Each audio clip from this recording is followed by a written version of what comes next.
Dois, três, e nós estamos ao vivo aqui no canal oficial da Equilibrium Consultoria para começarmos o nosso primeiro episódio da série especial de diálogos que nós temos aqui no nosso canal, os Diálogos Equilibrium em 2023.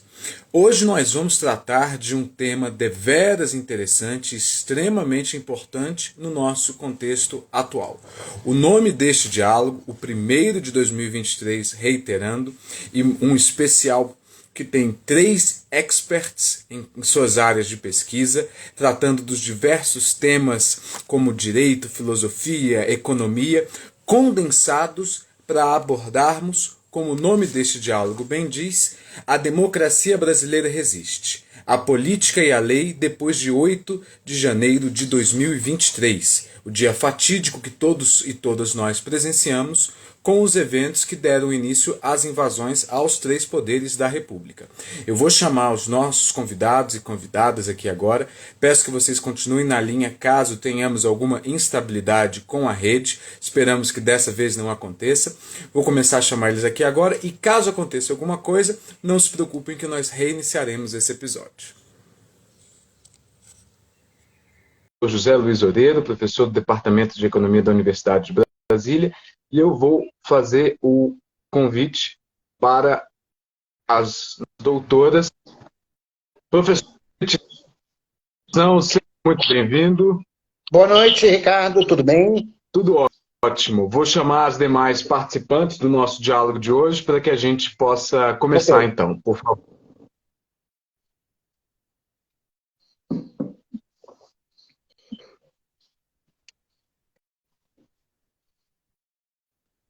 Já foi enviado o convite.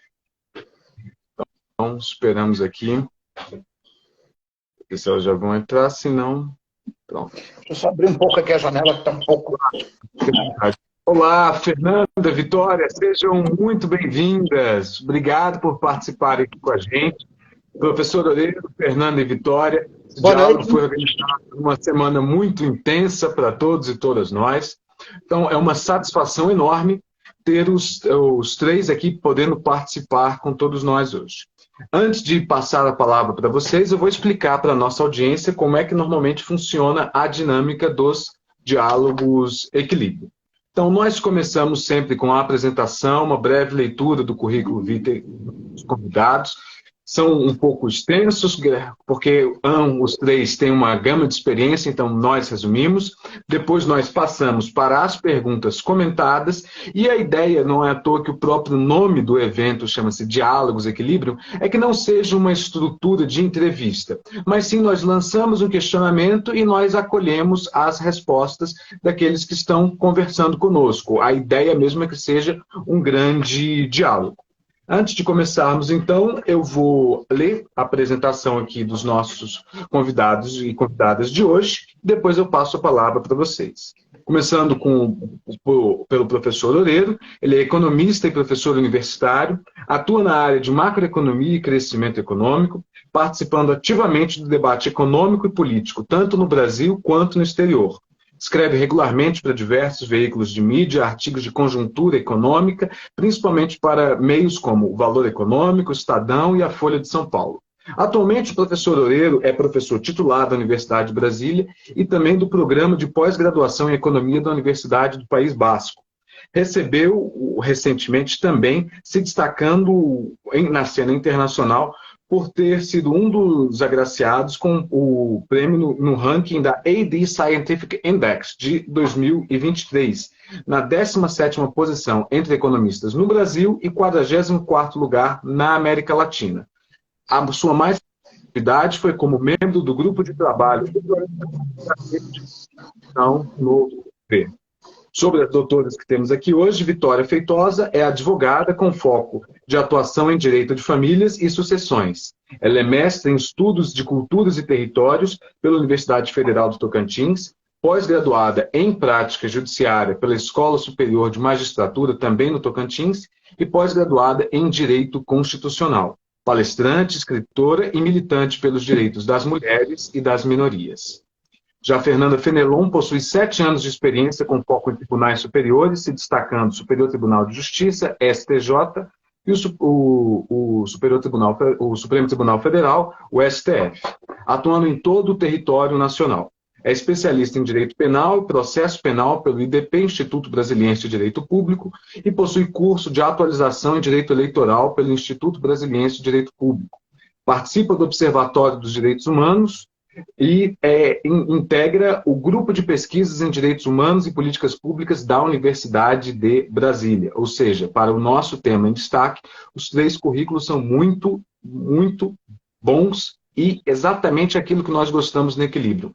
Diversos, pois nós trabalhamos com a polaridade de visões no bom sentido e também com uma multidisciplinaridade. Fernando e Vitória são sócias do escritório de advocacia FF, escritório brasiliense criado com o intuito de propiciar a seus clientes atendimento personalizado, visando sempre solucionar leads de modo mais célebre possível. Então, agradeço novamente aos 3 aqui presentes. Uma mensagenzinha rápida antes de nós iniciarmos propriamente, que nossas perguntas aos entrevistados e entrevistadas são direcionadas de modo extremamente apolítico, apartidário, lembrando que a Equilibrium é uma empresa que respeita a pluralidade de pensamento e essa é a essência da análise do risco político que desenvolvemos. Novamente, os diálogos são espaço de fala livre, onde os e as participantes têm o direito de se expressar da forma que melhor entenderem. Ressaltamos que as opiniões de nossos e nossas entrevistados e entrevistadas são próprias e não necessariamente representam a visão da empresa. Um adendo àqueles que não nos seguem ainda, convido vocês a se inscreverem aqui no nosso canal e nas nossas demais redes sociais. Depois dessa abertura aqui, assim, vamos partir para as nossas perguntas. Algumas delas já foram previamente comunicadas aos nossos entrevistados e entrevistadas de hoje. De tempo para se preparar. Todos isso. 3 entrevistados e entrevistadas hoje. A dinâmica aqui adotada será: vamos lançar o questionamento em torno dos 4 ali assim, e possam também dialogar entre si. Começando então, novamente, sejam todos e todas muito bem-vindos. Eu quero lançar um questionamento aqui agora, né, sobre eu defino os eventos que tivemos agora no último dia 8 de janeiro, a invasão à sede dos 3 poderes. Esse questionamento ele é feito por todos os brasileiros e brasileiras e também por uma boa parte da nossa audiência como empresa de análise de risco político, focada em embaixadas, organismos internacionais, ONGs e multinacionais. O grande questionamento é: quais as consequências políticas, principalmente para a nova administração, e legais dos atos cometidos pelos perpetradores? Eu sei que é uma pergunta um tanto extensa, mas eu vou pedir, devido à nossa limitação de tempo, que se atenham a esse limite que eu falei. Quero lançar primeiro o convite para as doutoras aqui, assim, e depois passando a palavra para o professor José Oreiro. Por favor. Boa noite. Estamos muito felizes de poder participar dessa live, dessa conversa aqui com vocês. O professor José também, obrigado por nos auxiliar nesse diálogo de hoje, que é um diálogo que... Vitória, está cortando um pouco o seu som quando você fala, só ressaltando isso. Será que eu falo mais devagar, ou não sei se é... Agora, chegando mais perto, eu acho que fica melhor, exatamente. Eu vou fazer... É um diálogo que nós poderíamos falar por várias horas, vários minutos, né? Porque desperta tanto esse valor que eu estou frente. Mas eu preciso falar aqui de forma muito concisa. Essas consequências que tiveram, né? Que esses atos, o dia 8, atos criminosos do dia 8 de janeiro. Primeiramente, acho que esclarecer que foi um ocorrido premeditado, né, que foi pré-organizado e que estava com os sinais muito claros há muito tempo, que não foi algo organizado só após a eleição e a vitória do Lula, mas que desde antes do período eleitoral já havia toda essa organização por trás de um possível golpe ou intervenção militar, né, se porventura Bolsonaro não fosse eleito. Então, as instituições estavam cientes de que os eleitores do Bolsonaro, né, eles tinham esse desejo, não só o desejo, mas também se organizavam para isso. Mas sendo muito objetivo, assim, eu acho que as principais consequências nós vemos, primeiramente, uma tentativa de o governo do Lula, né? Então, eles começam, em uma semana de governo, já acontece um ato que visa justamente isso, de estruturar o governo do presidente eleito, abaixo, porque faleceu ainda mais o governo dele, que se mostrou muito firme, tanto em unificar, por exemplo, os 7 governadores discutirem sobre essas questões. E aí nós tivemos algumas medidas que tiveram que ser feitas de forma muito drásticas e assertivas, eu diria, que foi, por exemplo, a destituição o afastamento do governador do DF, né, pela sua incapacidade de gerir essas crises que estão acontecendo. O próprio decreto de intervenção na segurança de Brasília, acho que é necessária, inclusive, né, em resposta a esses atos, porque a polícia local não estava conseguindo também responder à altura a esses ataques às instituições. Então, eu diria carcerária. Pode só repetir a última frase que cortou de novo, por favor. Eu dizia que inclusive, essa intervenção na segurança, né, no DF, também foi uma medida necessária, que teve que ser dada para responder a esses ataques desses terroristas, dessas pessoas que não se conformam e não sabem agir como cidadãos, né? Não sabem, assim, eu diria que são muito alienados, que estão muito perturbados e vírus e mentira. Acho que as consequências principais foram essas aí, né? Então, é realmente mesmo que no campo da administração pública teve bastante alteração. O centro do poder. Desculpa, é que o de vocês ainda está cortando um pouco. Eu não sei se talvez seja a posição do celular, como é que fica, mas quando fala assim, a frase tem saído antes de ser cortada. Tá, eu vou tentar falar um pouco mais próximo, então, do som. Melhorou? Melhor. Bom, o que eu estava dizendo é que no âmbito da administração pública, essas alterações foram essenciais de terem sido feitas, especialmente para se resguardar verdadeiramente o Estado democrático de direito, né? Porque esse ataque não foi um ataque pessoal a uma pessoa, foi um ataque a toda a população brasileira, a todos os cidadãos. Então, também vejo que tais medidas foram tomadas de uma forma muito assertiva e muito incisiva, justamente para combater atos antidemocráticos. Obrigado. Professor, por favor, puder comentar? Então, eu corroboro o diagnóstico apresentado. Eu quero só reforçar a ideia de que, na verdade, esses atos acabaram fortalecendo o governo Lula. Tá? E aí é importante a gente chamar atenção para a reação internacional ao que aconteceu no Brasil. Tá? Quer dizer, o Brasil não é um país isolado do resto do mundo. E o que acontece no Brasil tem repercussão no mundo. O Brasil é um país de 210 milhões de pessoas, é o 5º maior país do mundo, com 8 milhões e meio de quilômetros quadrados. Quer dizer, o mundo simplesmente não vai aceitar uma reviravolta antidemocrática no Brasil. Tá? Então, isso ficou bem claro. A reação internacional foi contundente, inclusive Rússia e China, né, apoiaram, né, o presidente Lula.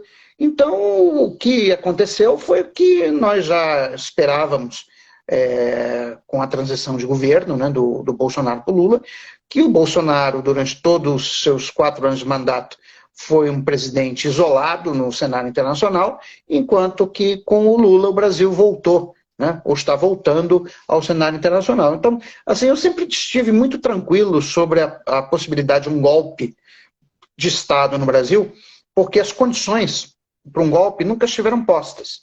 Quer dizer, inclusive tem um episódio da série The Crown, que é Lord Mountbatten, reunido com alguns membros da sociedade inglesa que queriam tirar o primeiro-ministro trabalhista, né? E ele dizia que, olha, um golpe de Estado precisa de 5 condições.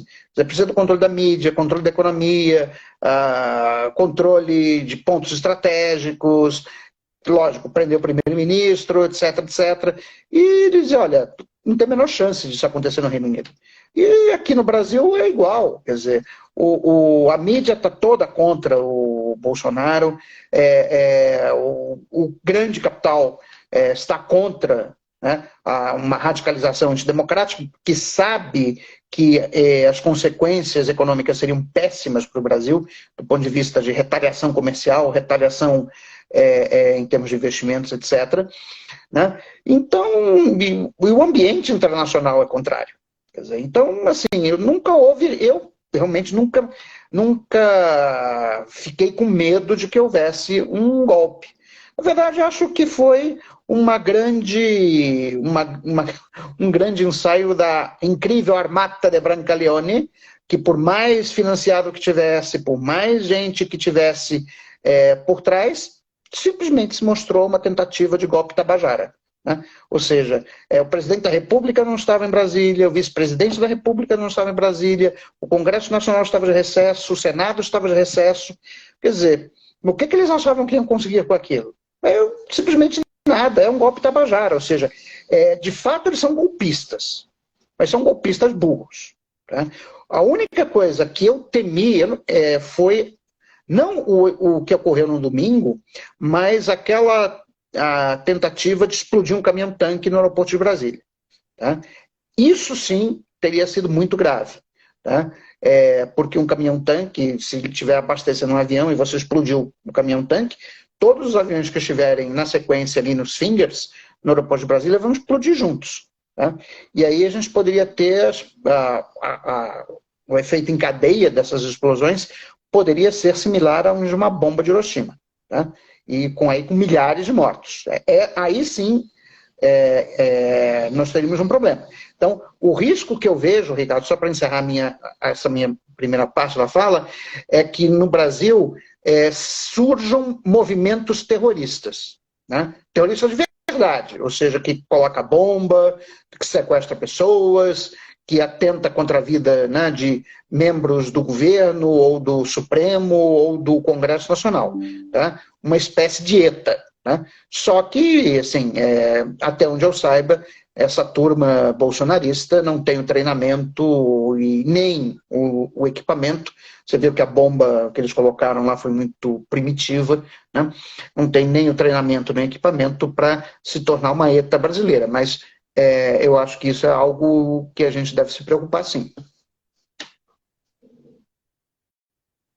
Obrigado, professor. E é interessante o senhor trazer esses 2 termos, porque o nosso próprio questionamento das colegas advogadas, com o comentário do senhor final, ele trata-se exatamente de um debate legal que tem sido travado, que é ao mesmo tempo filosófico. Os ataques, eles podem ser considerados terrorismo, e é uma pergunta, e há jurista, mesmo os que abominam o ocorrido, que ainda estão cautelosos em usar o termo, entre aspas, tentativa de golpe de Estado para definir o ocorrido. Tendo por base a lei brasileira, é possível classificar como terrorismo e como tentativa de golpe de Estado? Por favor. Bom, eu vejo como uma clara tentativa de golpe de Estado. Ainda mais tendo em vista o que aconteceu hoje, né? Que a Polícia Federal encontrou na casa do Anderson Torres uma minuta que tramava esse golpe. Então, para mim, é muito claro, não apenas para mim, mas também para vários colegas juristas que, nesse caso, incidiram sim no artigo 359-M do Código Penal, que trata justamente de golpe de Estado. E eu ousaria dizer que esses atos do dia 8 foram, inclusive, além. Porque o golpe de Estado, ele visa destituir um governante que foi democraticamente eleito, correto? nesse caso, no dia 8, eles tentaram não apenas a destituição, mas eles tentaram, de uma forma violenta, atentar contra os pilares do Estado Democrático de Direito. Então, estariam incursos ali no artigo 359-L do Código Penal. Então, eu acho que a gente não pode ficar velando, tomando muito cuidado com o que for falar. Não. Nesse caso, a gente tem que falar com todas as palavras. Foi uma tentativa de golpe, foi sim um atentado violento contra o Estado Democrático de Direito e precisa sim ser investigado e ser devidamente punido. Porque sem o Estado Democrático de Direito, nós não temos nenhuma garantia, nenhuma segurança.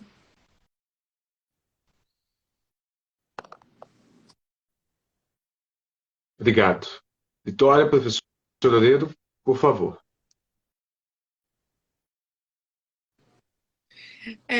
Eu acho que o que a Fernanda falou tem total pertinência, porque tudo caminhava para que eles tentassem, como colocou o professor José, uma tentativa de golpe que foi muito tabajara, né? Porque eles não tinham os elementos necessários para que se concretizasse.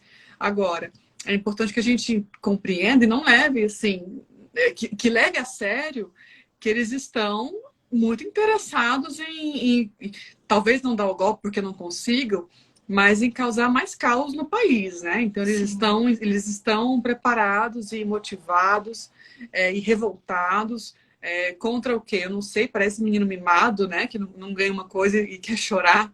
Então eles estão aí, eles têm artefatos militares, eles têm apoio de muitos empresas, eles têm apoio do próprio exército, muitos eram do exército, são reformados do exército e também apoiaram essas manifestações, né? Então eles estão querendo ou não aparelhados, eles estão fortalecidos entre si e parece que cada vez que o Estado, né, responde aos atos deles com essas punições, sejam com as prisões, seja com a intervenção na segurança do DF, seja com o afastamento de um político, enfim, parece que eles se revoltam ainda mais. E aí eles têm esse poderio econômico, porque a gente sabe que muitos empresários financiam esses atos, né? Porque você imagina você ficar num acampamento em Brasília, em frente a um exército, usando banheiro químico por vários dias, tendo comida, tendo água, tendo ali roupa limpa, de certa forma. Então, existe alguém por trás bancando essas pessoas, e é isso que as investigações vão nos levar, né? A descobrir quem são essas empresas, quem são esses políticos que estavam de verdade, assim, pagando para que essas pessoas fossem de ônibus para Brasília, viessem para Brasília de ônibus, para que essas pessoas ficassem instaladas em Brasília, nesses acampamentos que, de certa forma, são precárias. E isso nos leva a outro questionamento, que não é o foco da pauta hoje, mas que vale considerar. Muitas dessas pessoas que estavam lá nesse dia desse golpe, desse ato terrorista, eram pessoas que não eram as cabeças, né? Não eram os cabeças, eram ali massa de manobra, muitos sem informação, muitos sem recursos financeiros, pessoas que estão mais à margem da sociedade, mas que viram ali uma possibilidade tanto de fazer algo pelo país, compraram essa ideia de patriotismo, quanto de receber mesmo, receber Pix, receber dinheiro, seja lá o que for, um favor, para poder colocar em xeque a ordem no Brasil. E é o que o professor José comentou, que é muito de se considerar, porque no domingo que eles atacaram os prédios, não havia ninguém ali, né? A não ser os próprios seguranças, então não tinha nenhum político ali, nenhum ministro, nenhum presidente, ninguém. Né? Então, acho que realmente foi um golpe uma tentativa de golpe muito mal feita, né? Sim, e só para finalizar, eu acho importante a gente, ainda que esse golpe tenha sido completamente uma presepada, porque na verdade só fortaleceu o atual governo, é muito importante que agora a gente esteja dando importância a esses movimentos antidemocráticos, importância que eu digo no sentido da repressão, porque se chegou ao ponto que chegou no dia 8, foi porque desde antes as pessoas estavam ignorando o potencial de baderna mesmo dessas pessoas, né? Então, são bem importantes os caminhos que estão tomando as persecuções penais que se desdobraram ali do 8 de janeiro.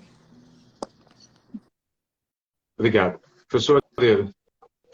Então, eu acho que só aconteceu o que aconteceu por omissão das forças públicas e particularmente da Guarda Presidencial. Tá?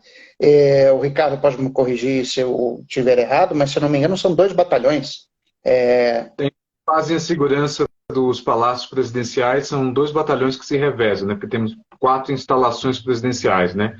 Palácio Planalto, sede do Poder Executivo, Palácio da Alvorada, residência do Presidente da República, Palácio do Jaburu, residência do Vice-Presidente, e ainda tem a Granja do Torto. Então, são Batalhão da Guarda Presidencial, BGP, e o RCG, o Regimento de Cavalaria de Guarda, os Dragões da Independência, que se alternam. 2 fazendo a segurança. Qual é o efetivo total disso?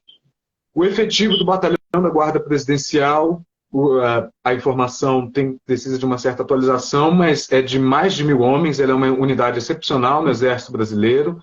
Ela é a 2ª maior unidade do Exército, seguida da própria Academia Militar das Agulhas Negras, que conta com, que é considerada como um quartel e tem um efetivo total contando alunos e corpo docente e de apoio de mais de 4.000 militares. O Batalhão da Guarda Presidencial ele varia entre 1.200 e 1.500 e o Regimento de Cavalaria de Guarda ele é um pouco menos do que isso, mas se aproximando dos 1.000 homens também. Então nós estamos falando aí de 2.500 homens. Tá? Tinham 5 ou 6 mil manifestantes. Entendeu?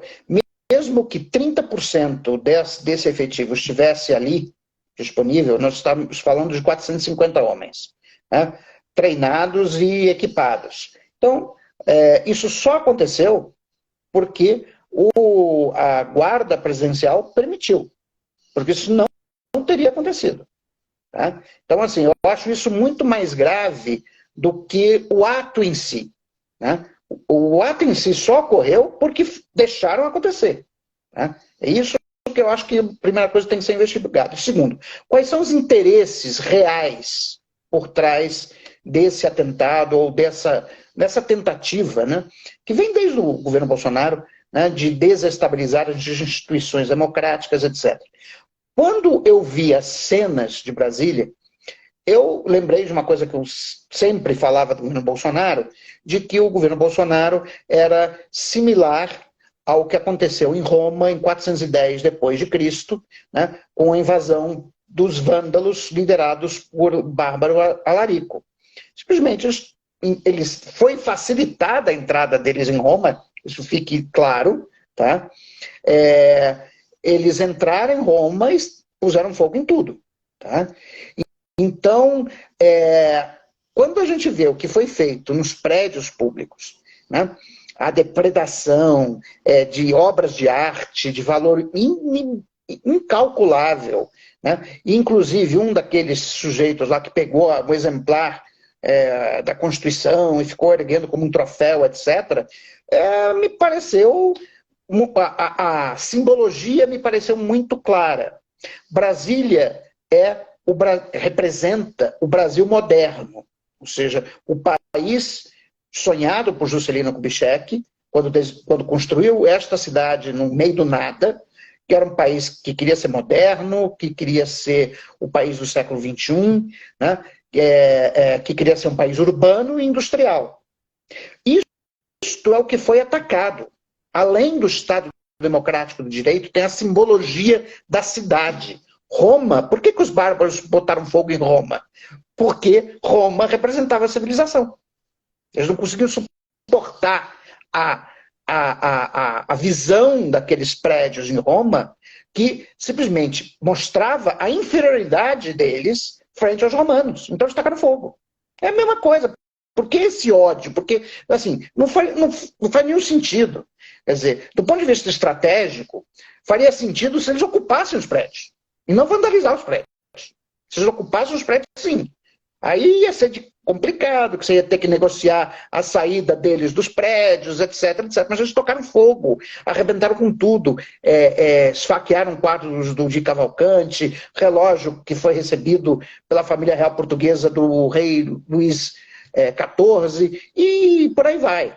Né? Então, quem está por trás financiando isso é o pessoal do Brasil Velho. E quem é hoje que representa esses interesses? É quem quer pôr fogo na Amazônia. É o pessoal do agronegócio, vamos chamar assim, do lumpen, para usar uma expressão que o Marx usava, ele chamava de lumpen proletariado. Tem um lumpen agronegócio, que na verdade é exploratório, ou seja, o que ele quer fazer é pegar as terras públicas na Amazônia, isso foi muito facilitado durante o governo Bolsonaro, aquelas que não têm destinação específica. Primeiro corta madeira, faz venda ilegal de madeira no exterior, depois taca fogo, vira pasto, põe boi durante 5, 6 anos, consegue a propriedade da terra e vende, aí sim, para o pessoal do agronegócio limpinho e cheiroso, que aí vai produzir soja. Né? Essa dinâmica foi muito facilitada no governo Bolsonaro. E agora, com a Marina Silva no Ministério do Meio Ambiente, acabou essa história. Né? Então, assim, eu acho que follow the money. Né? A quem interessa esse tipo de coisa? Não é, são os empresários, não. Acha que isso interessa a Faria Lima, isso interessa aos empresários do setor industrial, ao do setor moderno da economia? Eu acho que não. Acho que eles não têm interesse nisso. Pode até ter alguma preferência ideológica pelo Bolsonaro, mas assim, não são eles que estão financiando. Eu iria atrás desse pessoal do lumpen agronegócio, dos que ganham dinheiro com a devastação da Amazônia. Obrigado, professor. É muito interessante quando trazem aqui, né, as visões aqui assim colocadas, e isso, tanto a questão dos financiadores quanto o simbolismo dos atos, já deu até aqui um spoiler de uma das nossas próximas perguntas, mas um ponto aqui que chama muito a atenção, e esse tem sido muito perguntado, né? Assim, nós trabalhamos muito com distâncias militares, então, assim, do mundo inteiro. E na visão político-estratégica, né, de um militar, ou mesmo de um político, de um estrategista, algo que as doutoras comentaram, é exatamente dessa questão dos acampamentos terem uma infraestrutura que estava funcionando. Ou seja, é a primeira percepção que se tem. Se tem uma infraestrutura, tem toda uma cadeia logística por trás. E a segunda percepção é justamente em relação ao simbolismo dos atos, porque muitas das perguntas que nos foram feitas eram: qual que era o próximo passo? Porque em alguns vídeos, isso de circulação ampla na grande mídia, nos grandes veículos de mídia e também nas redes sociais, vários dos manifestantes ali no dia falaram que aquele era o plano B, sendo que eles chamavam de plano A uma tentativa de ter a adesão das Forças Armadas ainda no ano passado ao que seria um intento de golpe de Estado. Então, toda essa continuidade, o chamado plano A, nas palavras dos manifestantes, não funciona, você parte para o plano B, que obviamente foi a depredação do patrimônio nacional, patrimônio de todos nós, este patrimônio público, e o pós, qual seria isso? E eu vou usar essa minha intervenção aqui agora para já lançar o próximo questionamento, esse endereçado ao professor Orelho, com os comentários das doutoras, que é assim: o senhor é descendente de espanhóis e um membro ativo da comunidade espanhola no Brasil.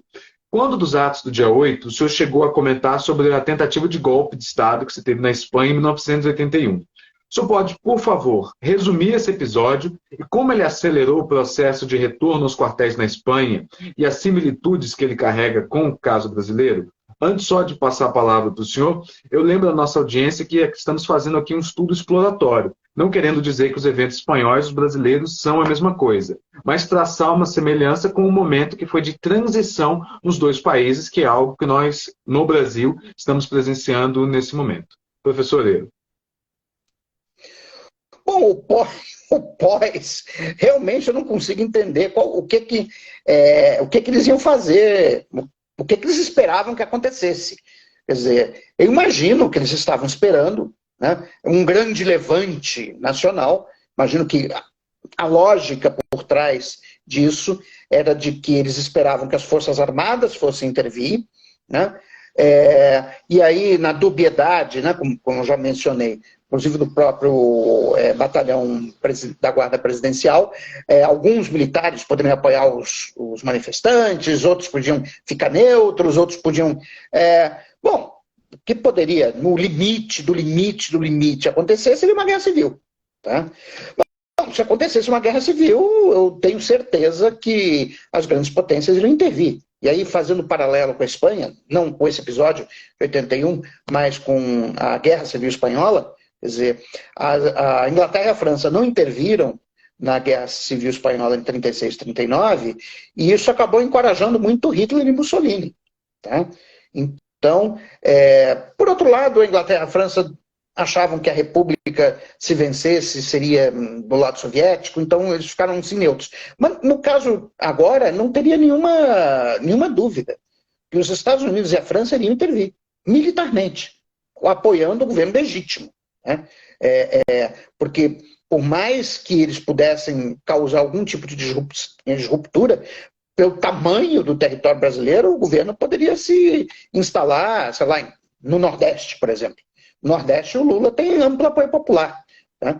E, a partir dali, recebeu os reforços militares da França e dos Estados Unidos e acabar com os insurretos em muito pouco tempo. Então, esse, sim, seria o pior cenário possível, mas eles seriam derrotados de qualquer forma. Ou seja, eu não consigo visualizar um universo alternativo, vamos dizer assim, tá? Um universo alternativo em que eles sairiam vencedores.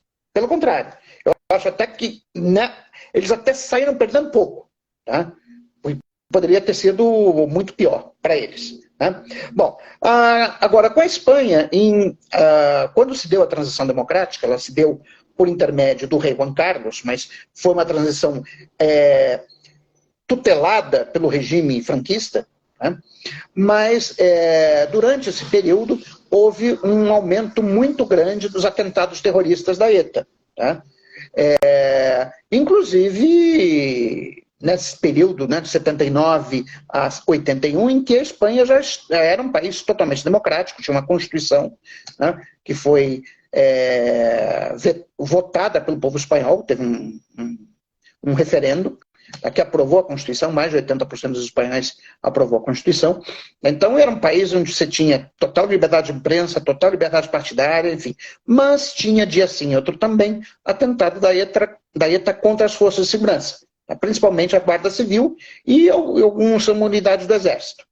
Bom, esse descontentamento, junto com a situação econômica complicada do início dos anos 80, que foi não só na Espanha, mas no mundo inteiro, né, fez com que um grupo de militares, né, planejasse um golpe de timão. Né? E o que aconteceu foi no dia 21 de fevereiro de 1981, o coronel Terreiro, que era um coronel da Guarda Civil Espanhola, que seria uma espécie de polícia do interior, né? Levou 200 homens da Guarda Civil para tomar o Congresso dos Deputados, né? Em que estava ocorrendo uma reunião, uma sessão, que iria definir o novo presidente do governo, que seria o Calvo Sotelo, em substituição ao Adolfo Suárez.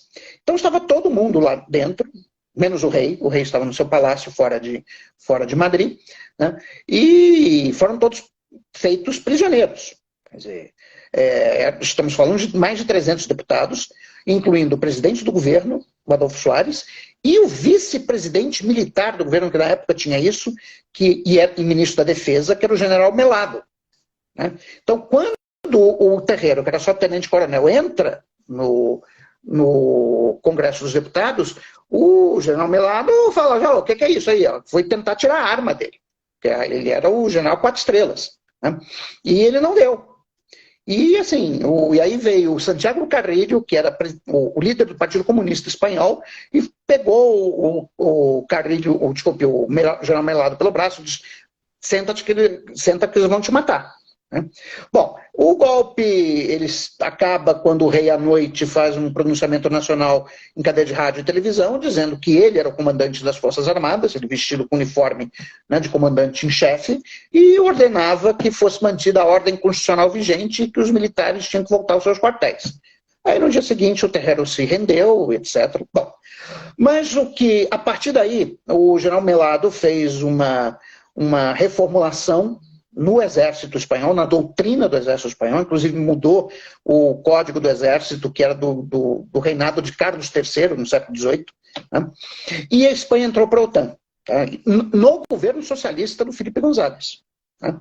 Quando a Espanha entra, para a OTAN, o exército espanhol torna-se, as forças armadas espanholas tornam-se totalmente profissionais, de tal maneira que hoje em dia não há nenhum militar fala absolutamente nada, né, sobre questões políticas. Eles só se posicionam sobre assuntos de defesa e quando são solicitados pelo presidente do governo ou por sua majestade. Esse episódio ele é interessante, né, assim, porque ele ilustra exatamente uma transição que se teve e um retorno dos militares aos quartéis. Quando a gente volta um pouco na história, né, e falando de história, da nossa história brasileira, a gente lembra a transição lenta, gradual e segura do final do regime militar, planejada principalmente pelo então presidente, o Ernesto Geisel, com o auxílio daquele que ficou conhecido como Bruxo do Planalto na época, né, que era o general do Golbery Couto e Silva, seu braço direito. Então, eu gostaria de fazer assim, um questionamento para a doutora Fernanda e para a doutora Vitória, em questões legais, né? Hoje, inclusive, hoje que eu digo, dia 12 de janeiro de 2023, no café da manhã com jornalistas, o atual presidente da República, Luiz Inácio Lula da Silva, ele falou que as Forças Armadas estão dentro da ordem constitucional brasileira e que elas devem ater-se à Constituição. Então, eu gostaria de pedir, assim, nesse esteio, um comentário bem breve, para a gente poder passar para o próximo questionamento, né? Mas que desmistificassem o que diz o artigo 142 da Constituição, que não é um poder moderador, porque muita gente nos escreve perguntando, mas o artigo 142 não é um poder moderador, nós sempre temos que explicar, mas tendo uma assessoria jurídica aqui, ficaria melhor para isso. Então, aproveitando o gancho da história do professor Loureiro, por favor.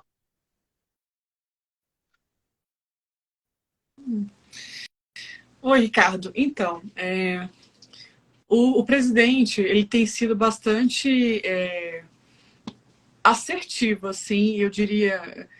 Eu não vou usar a palavra radical, porque a oposição já faz isso, mas ele tem sido muito assertivo quando ele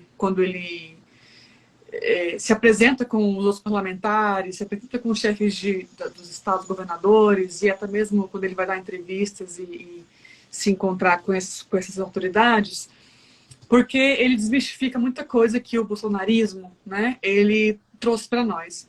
Então, diferentemente do Lula, o Bolsonaro, ele tinha a frase que ele mais gostava de dizer é que sempre ia atuar nas 4 linhas da Constituição. Então, ele usava, a gente não sabe até hoje quais são essas 4 linhas, qual artigo ele se referia, mas ele só falava isso, assim, era a boca dele. Então, querendo ou não, os seus apoiadores, eles acabavam acreditando que se acontecia uma desordem, era para acontecer, então, intervenção militar no Brasil, e aí quem assumia eram os militares. Então, eles na verdade, os bolsonaristas são desconexos com a realidade. Essa é a verdade, né?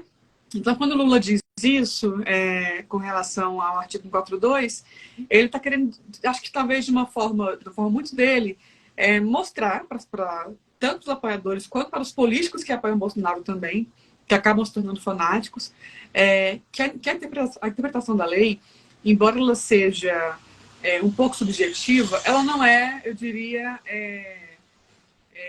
dispersa, indiscricionada. Então, você não pode pegar um artigo e dizer, eu acho que esse artigo diz isso, então é assim que eu vou aplicar, né? Porque quando as leis foram idealizadas, foram redigidas, elas tinham um propósito, e as leis não têm duplo sentido, não têm esse caráter, né? Então, acredito que, assim, esse pós-tentativa de golpe que aconteceu no dia 8, ele, primeiro que torna os bolsonaristas lunáticos ainda mais lunáticos, porque eles acabam por criar muitas teorias de conspiração que não existem. Então, tem muita gente que passa, por exemplo, a achar que foi a partir do dia 8 que o comunismo se instaurou no país. Então, assim, eles são desconexos com a realidade. E aí eu acredito que é preciso agora, então, o Lula fazer esse papel de colocar os pingos nos is e dizer de forma muito veemente como que as coisas são, né? Porque as pessoas viviam no mundo da lua, né? Não cabe a nós aqui, pelo tempo, também dizer, mas são muitas teorias, e vocês sabem quais, e muitas fake news que são espalhadas não só pelos eleitores do Bolsonaro, mas pelos próprios apoiadores políticos, né? E o bolsonarismo, ele vai se estender para além do Bolsonaro. O Bolsonaro pode morrer e as pessoas vão continuar comprando suas ideias e as coisas que ele disse, e é visto como um herói da direita, eu diria, né? É minha percepção. Bom, em relação ao artigo 142 da Constituição, sobre essa forma de interpretação, na verdade, o que eles querem é uma interpretação que é inexistente nesse sentido. Não existe constitucionalmente a possibilidade de se interpretar o artigo 142 de forma que as Forças Armadas tomassem o poder de uma forma constitucional. Isso não existe. Na realidade, eles tentam remeter aquele poder moderador lá da época do Império, algo que é completamente louco a gente pensar hoje. Então, realmente, são pessoas que agem com extrema má-fé, tentando trazer essa interpretação, espalhando uma possibilidade, bem entre aspas, dessa interpretação, sendo que, na verdade, o que eles estão fazendo, tentando forçar esse entendimento, que é completamente inconstitucional, é criar mais fake news e manter aquelas pessoas no cabresto da ignorância, né? Que é algo que a gente vê que o bolsonarismo tem feito em massa. É só ver que as pessoas aceitaram domingo irem depredar patrimônio público, rasgar obras. Então, assim, é algo feito completamente com má fé, algo criminoso mesmo. Obrigado por trazer essa interpretação, né? O nosso comentário, quando você fala do poder moderador, isso é algo muito interessante, né? Assim, remetendo historicamente, porque muitas das perguntas estão nesse sentido e nós temos que dar uma resposta que traduz conceitos históricos, dizendo, olha, o poder moderador ele é algo que foi instaurado no Império do Brasil, à época, por Sua Majestade Dom Pedro I, mas constitucionalmente não é previsto essa ideia de tutelar a República, de um estamento, seja ele qual for, pode guiar os destinos do país. Eu vou finalizar agora, né? Nós temos um último questionamento. Esse, em parte, vem da audiência, mas tem sido... A gente acolheu, né? Abrimos caixinhas de perguntas nos últimos dias para que as pessoas pudessem se manifestar. E concluindo o nosso diálogo, né, eu vou fazer uma pergunta geral. Aqui eu quero explorar as formações do professor e das duas advogadas. Economicamente, professor, qual que é o custo dos eventos do dia 8 de janeiro? E, juridicamente, quais as penas para dano ao patrimônio artístico e arquitetônico? E uma pergunta para os três é, em termos filosóficos, né? Pois tanto na economia quanto no direito, a filosofia ela é um dos sustentáculos. O professor já deu um spoiler antes, mas qual o simbolismo de se destruir a arte e o patrimônio arquitetônico? Por favor. Bom, quanto ao impacto econômico, quer dizer, tem o custo da reforma dos prédios, né, que foram vandalizados, né, mas eu acho que o maior custo é o das obras de arte. Tá? Então, aquele relógio que Luís XIV deu de presente para a família real portuguesa, que estava, eu acho que no Palácio do Planalto, que foi destruído. Também havia uma sala no STF e com móveis da época do Império, de 1870, dizer, vasos de porcelana chinesa que deviam ter 200, 300, 400 anos, não sei, né? Os quadros de Cavalcante, etc. Quer dizer, isso aí facilmente chega a R$1 bilhão, né? Facilmente. Né?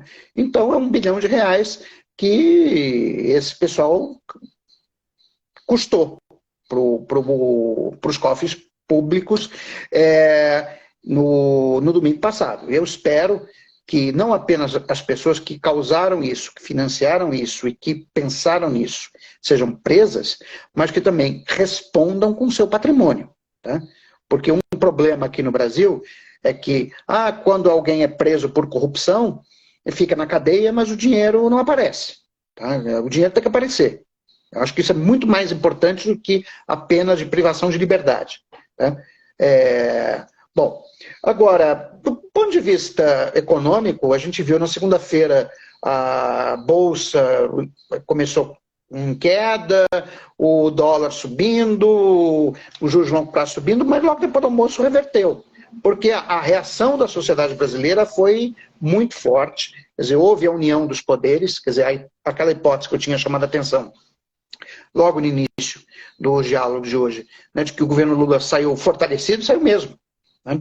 Quer dizer, não, eu até vi um amigo meu falando, a situação está saindo do controle. Eu falei, está saindo do controle coisíssima nenhuma.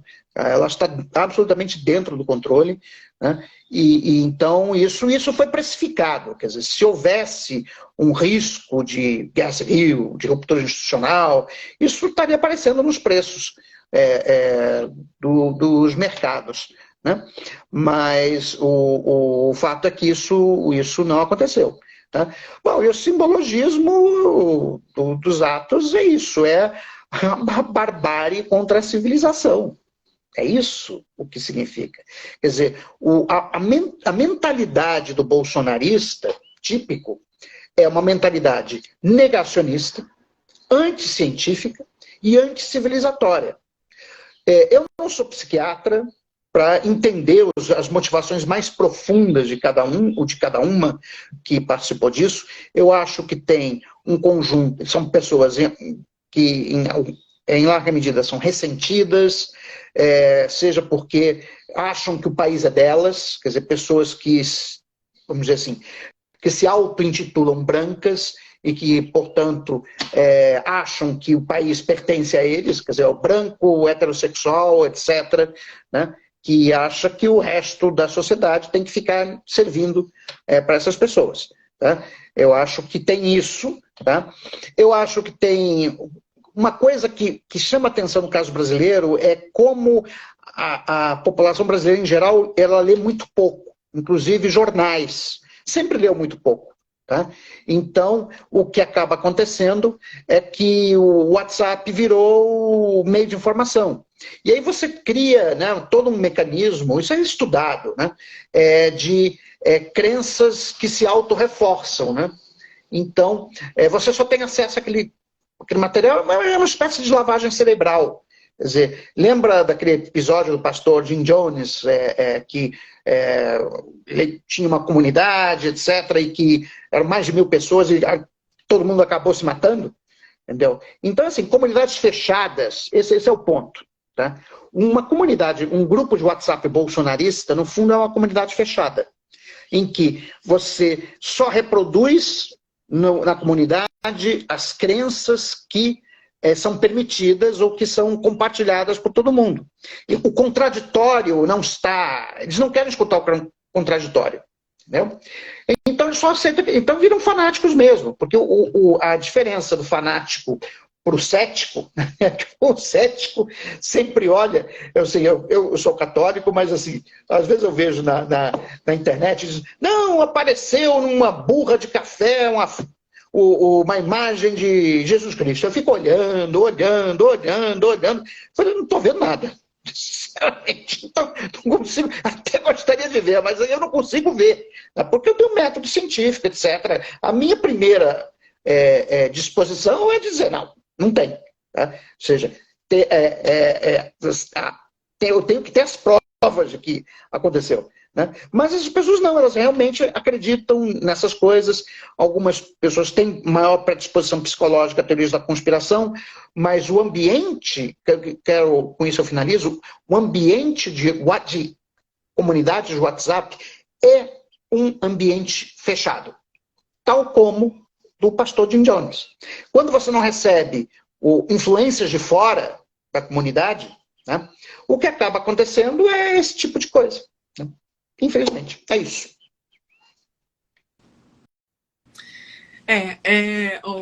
O professor falou algo muito interessante. Na verdade, o prédio, você pode remontar esse prédio, né? Você pode reestruturá-lo. E as obras de arte não, porque muito mais do valor literal e financeiro dessas peças também tem um valor simbólico, valor emocional e o valor cultural. E aí, quando você ataca essa manifestação cultural de um país, na Praça dos Três Poderes, você afronta com a cultura de toda uma nação, né? Você desrespeita a expressão cultural de um país. Mas isso não espanta. E além dessas peças que o professor mencionou, do relógio, do quadro de Cavalcante, a própria estátua da Tênis, né, na frente do STF, que também é uma obra de arte, foi pichada, vandalizada. São muitas peças, muitas artes que foram deterioradas nessa invasão. Mas a gente tem que lembrar que os bolsonaristas, né, eles não têm esse apego à cultura e não têm apego à leitura. Uma prova disso é que a biblioteca, por exemplo, não foi invadida, nenhum livro foi furtado, não teve nenhuma... Não rasuraram livro nenhum. Então, para eles não é interessante isso, não lhes interessa, né, porque eles não têm esse hábito de leitura realmente. E isso se reflete, eles são tão ignorantes, assim, para eles a cultura se limita talvez ao sertanejo, porque eles não gostam de teatro, eles não gostam de museu, eles não gostam de cinema brasileiro, eles não gostam de artistas da MPB, né? Pelo contrário, tudo isso é coisa da esquerda. Então eles gostam de quê? Eles ficam me perguntando, acho que só do Bolsonaro mesmo e do WhatsApp. Então, tem toda essa questão de o bolsonarista, mesmo se considerando, né, tão patriota, são muito apegados às coisas americanas, norte-americanas, né, e tão pouco a cultura do próprio país. Então são os patriotas meio fajutos. E com relação a essa penalização desses crimes que aconteceram lá no Palácio, no STF, o crime de dano a gente sabe que existe, né? E existe também essa especificação, essa especificidade ao crime de dano praticado a obras artísticas e que tenham esse valor arqueológico, ou valor histórico para o país, né? Que é uma pena de detenção de 6 meses a 2 anos. E conforme o professor comentou, que é importante, às vezes, nem só ser preso, mas também sentir no bolso o valor desses estragos que foram feitos à nação, né? Porque, por exemplo, se a gente quer levar nossos filhos para conhecer essas obras nesses prédios, não vão ver mais, já, né, estragou, não é mais a mesma coisa. Então, esses valores históricos de peças e lugares tombados, a gente perdeu isso, e esse valor histórico não há prisão que recupere, eu diria, né? Eu particularmente sou abolicionista penal, mas eu admito que eu tenho falhado com a Angela Davis, porque depois desses horrores do dia 8, está sendo difícil não vislumbrar essas pessoas que cometeram esses crimes tão graves fora do ambiente prisional. Só para concluir, na verdade, só fazer um comentário, é que o fascismo, historicamente, ele odeia a arte, ele odeia a leitura, ele tem pavor da civilização. Então, esse movimento fascista que a gente vê acontecendo no Brasil, ele segue todo aquele ditame histórico, né? De destruir a arte, destruir a cultura, de não ler, né? Falta realmente de vontade de ler, não sei do que se trata. O culto ao armamento, né? O culto à masculinidade, um discurso extremamente falocêntrico. Então, a gente vê que, em relação a esse prejuízo histórico, o que podemos concluir é aquilo que pessoas do passado também concluíram, que o fascismo, ele odeia a arte, ele odeia a cultura. E não tem sido diferente aqui no Brasil. Esses fascistas, eles não respeitam a nossa cultura, eles não respeitam a nossa arte. Muito pelo contrário, vem uma síndrome do vira-lata, né? De achar que tudo de fora é melhor. A arte de fora é melhor, a literatura estrangeira é melhor. Então, é isso. O fascismo, ele odeia a arte. E aqui, dia 8, a gente viu exatamente isso. Eu agradeço aos comentários, né, principalmente essa parte de arte. De uma certa forma, eu fiquei refletindo aqui, né? A minha formação básica é como sociólogo. E uma das coisas, né, assim, trazendo as intervenções do professor e a de vocês, o professor ele colocou mais cedo no diálogo de hoje, falando que Brasília ela é epítome do moderno, né? Ela é a capital do século XX. E vocês concluem, né, assim, o término da fala é justamente falando do ódio às artes e ao patrimônio brasileiro. Eu não posso deixar de pensar, por exemplo, numa intervenção, o lema, se a gente olha do gabinete de transição e do novo governo, né, foi Brasil do Futuro. O festival de música que teve na Esplanada foi o Festival do Futuro. E quando a gente olha, justamente quem veio para o Brasil fugindo da perseguição nazi-fascista na Europa 41-42 foi o escritor, filósofo austríaco Stefan Zweig, que cunhou o termo ao pisar em terras brasileiras que este era o país do futuro, uma nação destinada a andar para frente e ser um símbolo para as demais nações. Ele não usa o termo exatamente atrasados, que na tradução para o alemão se perde para o brasileiro atrasados, mas que era, em última forma, para o que estava acontecendo na Europa, que era todo aquele colonialismo / imperialismo que tinha desaguado nos nazifascismos e a sua consequência maior, a Segunda Guerra Mundial. Então, assim, a gente vê um clash, um debate de projetos. Quando a gente olha, por um lado, o Brasil do futuro, que resgata essa ideia do modernismo, do moderno, do Stefan Zweig, e, por outro lado, justamente essa perseguição à arte e ao moderno, né? Esse tradicionalismo em sua manifestação maior, que é justamente Brasília, que foi concebida como essa capital universal do modernismo. Então, assim, é muito interessante quando a gente coloca nesses termos e vê uma disputa que é muito maior que somente duas pessoas, mas é uma disputa, de certa forma, de ideais e exatamente de projetos de país, né?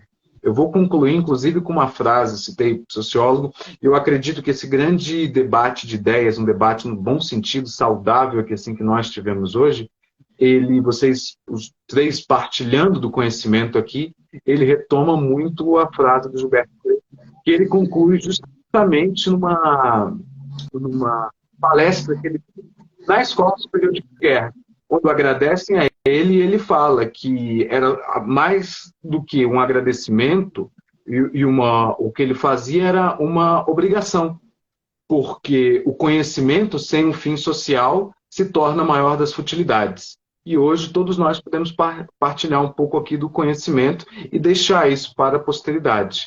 Por isso eu agradeço, deixar que termine se tiverem algumas palavras finais também. Mas antes disso, porque eu já estou recebendo aqui no nosso outro número, a nossa equipe está falando para a gente não esquecer, eu vou dar aqui um print, então peço que todos sorriam, daquele sorriso para ser a capa do nosso diálogo de hoje. 1, 2, 3 e... Foi.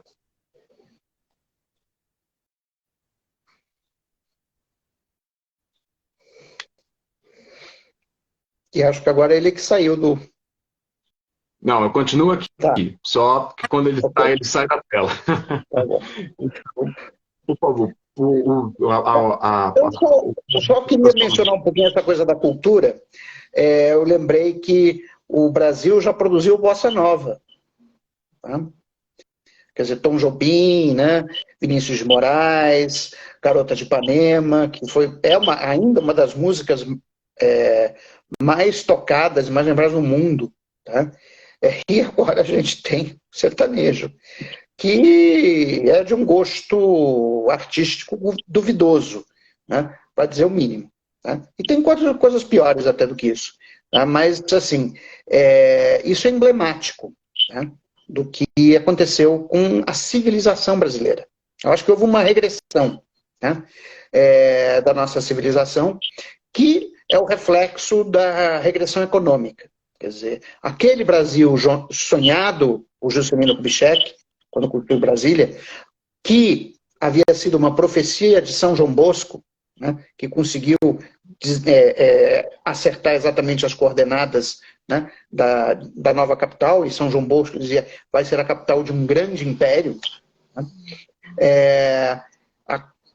Aquele Brasil, ele não existe mais. Que foi o Brasil quando que chegou meu pai e minha mãe, em 1954. Tá? Era um Brasil que estava se urbanizando, que estava se industrializando, né? E que chegou a ser, em 1980, né, entre as economias em desenvolvimento, a que tinha o maior e mais moderno parque industrial do mundo. Quer dizer, hoje, o que a gente vê aonde que o Bolsonaro tem um grande apoio dele mesmo, em termos de região do país. Na região sul e na região centro-oeste, que é justamente onde predomina o agronegócio. Tá? Então, isso não eu vou ser aqui um pouco marxista. A superestrutura, que é a arte, a civilização, etc., ela reflete a infraestrutura econômica. Tá? E como nós regredimos do ponto de vista econômico por uma economia mais primitiva do que éramos no final dos anos 70, né? Então a gente também retrocedeu como civilização. É isso. Fernanda, Vitória?